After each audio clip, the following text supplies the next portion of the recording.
Our show is a melodrama. This means our story has a lot of sad and exciting events.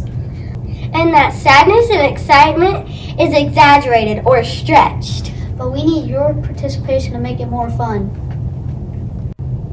When you see one of us holding our signs in a scene, you will have some action to perform. And something to say. So pay close attention throughout the story. When you see this teardrop, hold the back of your hand to your forehead and say, "Oh dear!" Now you try it. Say, "Oh dear!" When you see this hand, point your finger in the air and say, "Aha!" Go ahead, your turn. Aha! When you see this mustache, hold your pointer finger up to your lips and say, "Boo, hiss." Let's practice.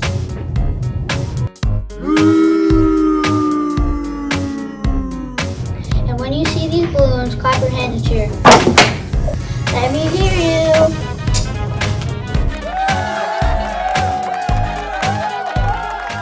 Deep in the heart of the gold mining country lived a hard-working miner and his daughter. Pa and Gracie Pearl had always enjoyed gold mining, but at last hard times had come upon them. Any luck yet, Gracie Pearl? No, sir, I'm afraid not. What are we going to do if we can't find any gold in this here mine? We're plumb out of time. That good-for-nothing banker, Mr. Bigglebottom, will be here any day now to collect his money. Oh dear! Don't worry your pretty little head off, Gracie Pearl. We'll think of something. Well, we better think of it quicker than a cockroach when the lights come on, because the old buzzard's chugging up the hill right now.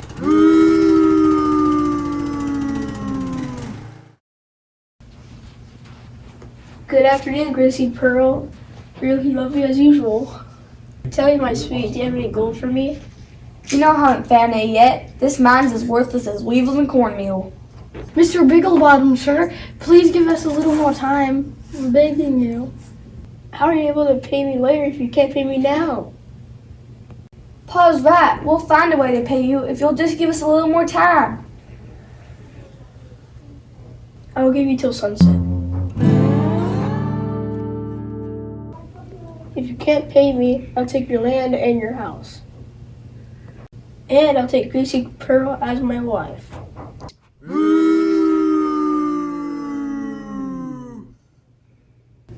No, I'll never marry you. We'll just see about that. I'll be back this afternoon for my payment or my bride.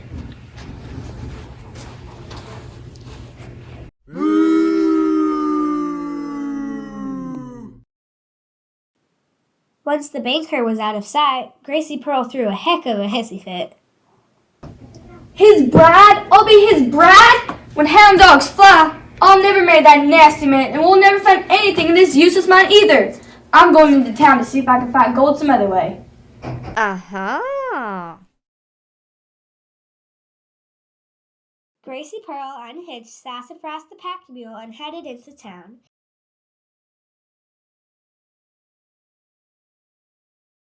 It wasn't long before Gracie Pearl caught a glimpse of a blonde girl barreling across the road. Excuse me, I'm in a real mess. I've got to get a hold of some gold before sunset. Do you know where I can find some? Sorry, lady. I have no time to stop and chat. I've got trouble of my own.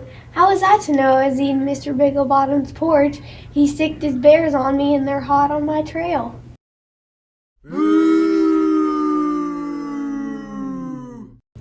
But bears? Bears aren't much better than Mr. Bigglebottom. Thank you kindly just the same.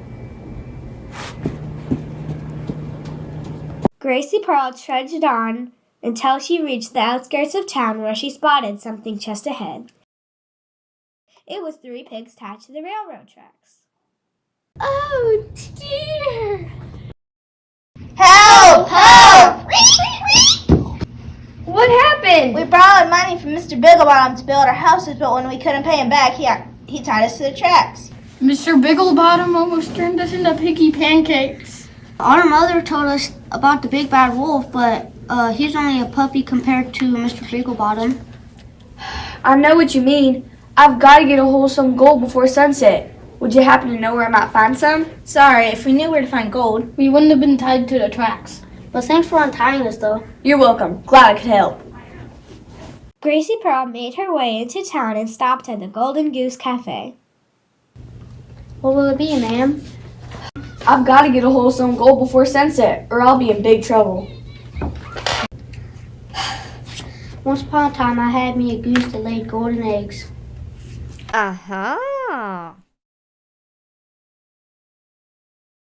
Really? Do you still have her? No, unfortunately, Mr. Bigglebottom took her. Oh dear! The joke was on him, though. She stopped laying eggs. I don't suppose you still have any of her eggs, do you? Sorry, he took those too, but I remember somebody being able to spin straw into gold.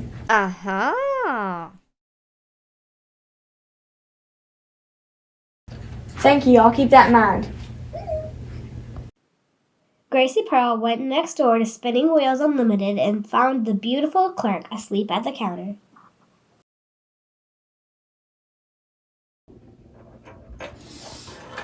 I've got to get a hold of some gold before sunset. Do any of your spinning wheels spin straw into gold? No, but if you prick your finger on one of those, you won't be awake for long. Oh dear! Do you know of anyone who could spin straw into gold? I do recollect hearing about someone who lived out west a ways out of town. What was the name? I think it began with an R.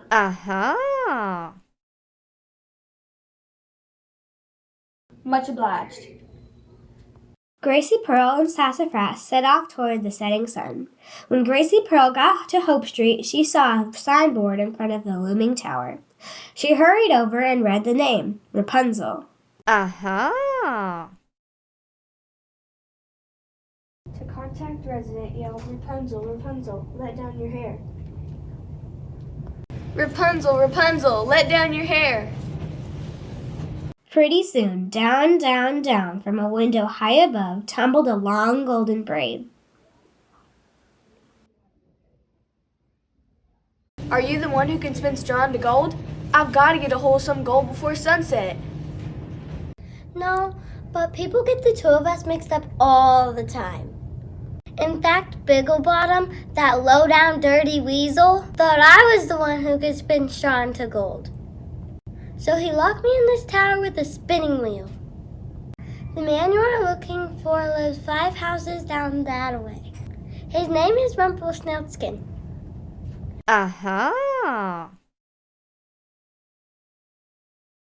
Thank you, ma'am. Sorry to have troubled you. Gracie Pearl knocked on the 5th house. An odd little lady answered the door. Are you Mrs. Rumpelstiltskin? No, I'm his sister, Fiddlesnopskin. I've got to get a hold of some gold before sunset. I heard your brother could spin straw into gold. Fiddlesnopskin led Gracie out into the yard and showed her a big hole. Sometime back, Rumpelstiltskin came home all in a snit. He was furious because some deal he'd made hadn't worked out.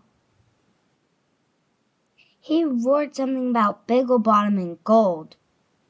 Then he stomped his feet so hard that the ground cracked open. He fell in the hole and hasn't been seen since. Oh no, now I'll never get a hold of some gold before sunset. I'm doomed. I'll have to marry creepy old Mr. Bigglebottom. Oh dear!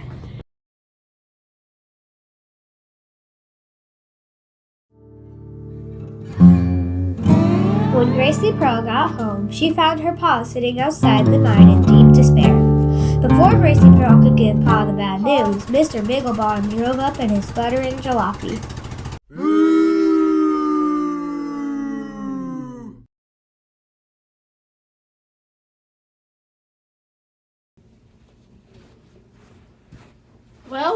Well, where's my gold?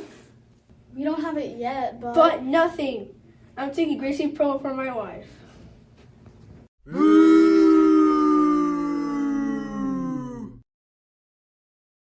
Never! Oh, sir, can you please just give us a little more time? Time's up, you old goat. Gracie Pearl is mine.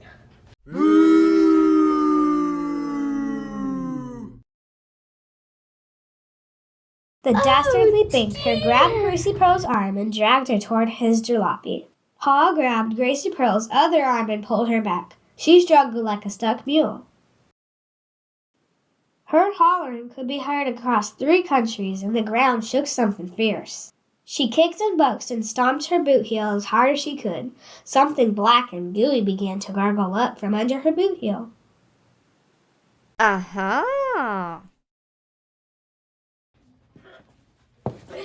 As Gracie Pearl broke free from Mr. Bigglebottom's grasp, a huge gush of the black stuff shot up and blew that round scoundrel clean out of sight.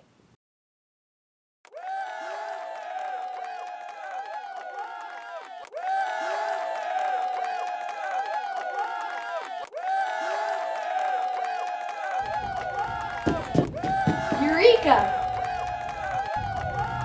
Yes, indeed, Gracie Pearl had found her gold. Black gold. Turns out there was enough oil on that land to live happily forever and ever after.